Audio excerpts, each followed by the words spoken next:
வணக்கம், எல்லோரும் எப்படி இருக்கீங்க? இன்றைக்கி நம்மளோட சேனலில் மீன் சம்பல், அதாவது ஃபிஷ் கிரேவி எப்படி பண்ண போகிறோன்னு தாங்க பார்க்க போகிறோம். வழக்கமாக எல்லோரும் ஃபிஷ் ஃப்ரை பண்ணி தானே சாப்பிட்டுட்ருக்கோம். அதுக்கு பதிலாக இந்த மாதிரி ஒரு கிரேவியாக செஞ்சு சாப்பிட்டோம். இதோட டேஸ்ட்டு கொஞ்சம் டிஃப்ரெண்ட்டாக இருக்கும். வாங்க அது எப்படி செய்யலான்னு பார்க்கலாம். அதுக்கு ஃபஸ்ட்டு நம்ம மீன்லாம் ஃப்ரை பண்ணி எடுத்துக்கணும். நார்மலாக மஞ்சத்தூள், உப்பு, மிளகாய்த்தூள் போட்டு மேரினேட் பண்ணி வச்சு இந்த மீனெல்லாம் ரொம்ப ஃப்ரை பண்ணாமல் ஒரு 80% குக் ஆகிற அளவுக்கு ஃப்ரை பண்ணி எடுத்துக்கலாம்.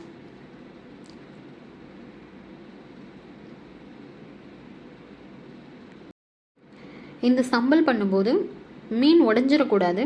அதனால் கொஞ்சம் மீன் வறுத்ததுக்கப்புறம் உடையாத அளவுக்கு இருக்கிற மாதிரி மீனாக பார்த்து வாங்கிக்கோங்க.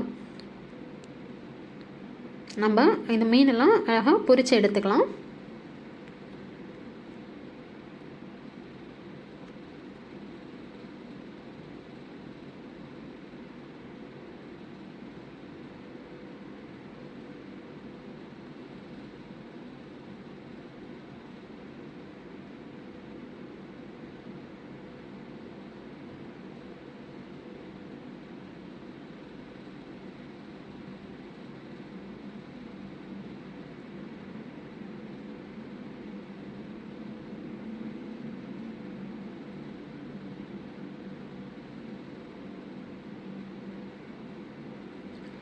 இதே மாதிரி எடுத்து வச்சுருக்க எல்லா மீனையும் பொரித்து எடுத்துக்கலாம்.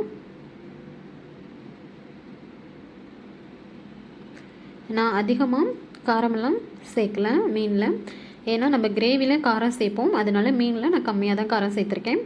இப்போ அதே கடாயில் நம்ம மீன் பொரித்த எண்ணெயோடு இன்னும் கொஞ்சம் எக்ஸ்ட்ரா எண்ணெய் சேர்த்துட்டு எண்ணெய் நல்லா காஞ்சதும் அது கூட கொஞ்சமாக வெந்தயம் சேர்த்துக்கலாம். வெந்தயம் நல்லா பொரிஞ்சதும் அது கூட வெட்டி வச்சுருக்க வெங்காயம் சேர்த்துக்கலாம். நான் ஒரு 4 பல்லாரி வெங்காயம் சேர்த்துருக்கேன். எனக்கு கிரேவி கொஞ்சம் அதிகமாக வேணுங்கிறதுனால நான் 4 வெங்காயம் சேர்த்துருக்கேன். உங்களுக்கு கிரேவி கம்மியாக வேணும்னு நினச்சிங்கன்னா நீங்கள் மீனோட குவான்டிட்டிக்கு ஏற்ற மாதிரி வெங்காயம் சேர்த்துக்கோங்க. இப்போது இந்த வெங்காயம் எல்லாம் நல்லா வதங்கி வரணும், நல்லா சாஃப்டாக வதங்கி வரணும். அந்த அளவுக்கு இந்த வெங்காயத்தெல்லாம் வதக்கி எடுத்துக்கலாம்.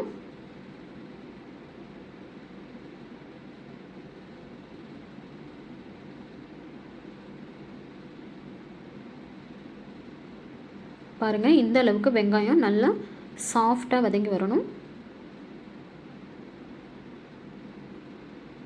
இப்போ இது கூடவே நான் 4 மீடியம் சைஸ் தக்காளி எடுத்திருக்கேன்.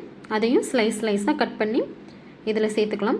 தக்காளியும் அதே மாதிரி நல்லா குழஞ்சி வரணும், அந்தளவுக்கு வதக்கிக்கலாம்.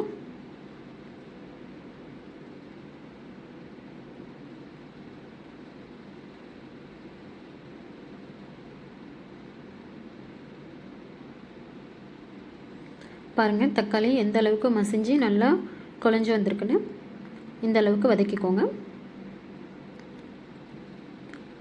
இதுக்கப்புறம் இதில் நம்ம சில்லி பேஸ்ட்டு சேர்க்க போகிறோம்.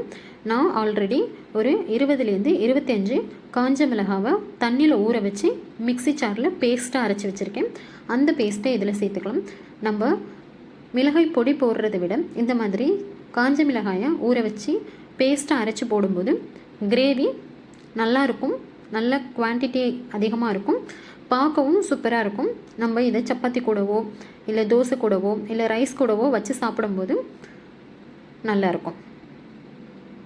இந்த சில்லி பேஸ்ட்டு சேர்த்ததுக்கப்புறம் உங்களுக்கு தேவையான அளவு இதில் கொஞ்சம் தண்ணி சேர்த்துட்டு இதை எண்ணெய் பிரிஞ்சு வர்ற அளவுக்கு நல்லா கொதிக்க விடணும்.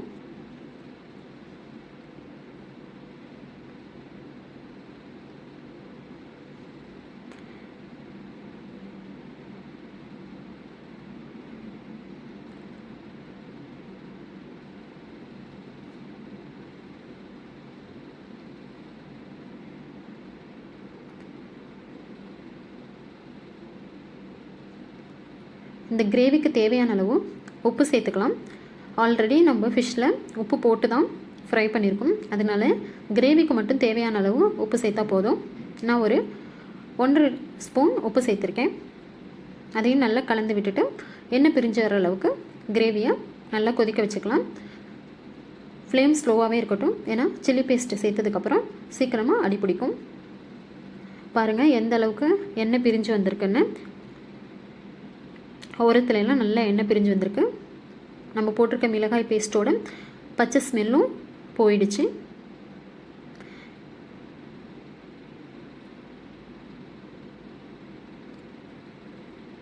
இப்போது நாம் ஒரு சின்ன நெல்லிக்காய் சைஸ் அளவுக்கு புளி திக்காக கரைசி இதில் சேர்த்துருக்கேன்.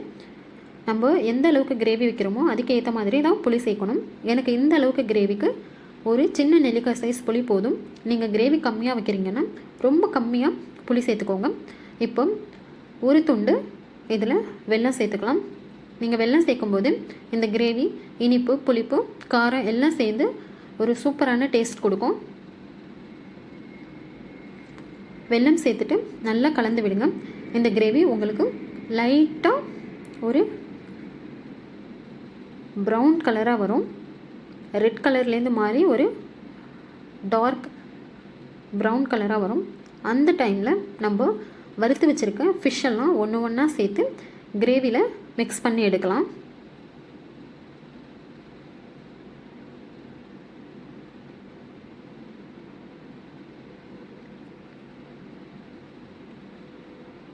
பாருங்கள் அந்த கலர் தெரியுதா உங்களுக்கு? கொஞ்சம் டார்க்கான ப்ரௌன் கலரில் வந்திருக்குல்ல. இப்போது நம்ம வறுத்து வச்சுருக்க ஃபிஷ்ஷெல்லாம் இதில் சேர்த்துக்கலாம். இதை அப்படியே கிரேவியில் மிக்ஸ் பண்ணி எடுத்துக்கலாம். மிக்ஸ் பண்ணும்போது பொறுமையாக மிக்ஸ் பண்ணுங்கள், இல்லைன்னா மீன்லாம் உடஞ்சிரும். அதுக்காக தான் உடையாத மீனாக பார்த்து வாங்கிக்கோங்கன்னு சொல்கிறேன்.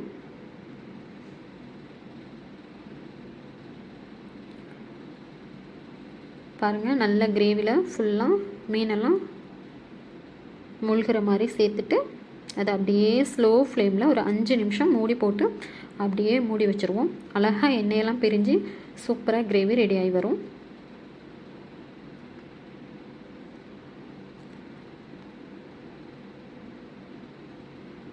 பாருங்கள் எவ்வளோ சூப்பராக வந்திருக்குன்னு.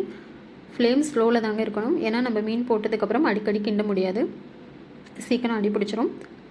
அதனால் ஃப்ளேம் ஸ்லோவாக வச்சுக்கோங்க.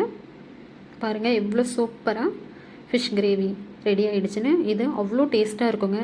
ரைஸ், சப்பாத்தி, இட்லி, தோசை எது கூடனாலும் சாப்பிட்லாம். அவ்வளோ அட்டகாசமாக இருக்குங்க. இதே மாதிரி நீங்களும் வீட்டில் செஞ்சு பாருங்கள்.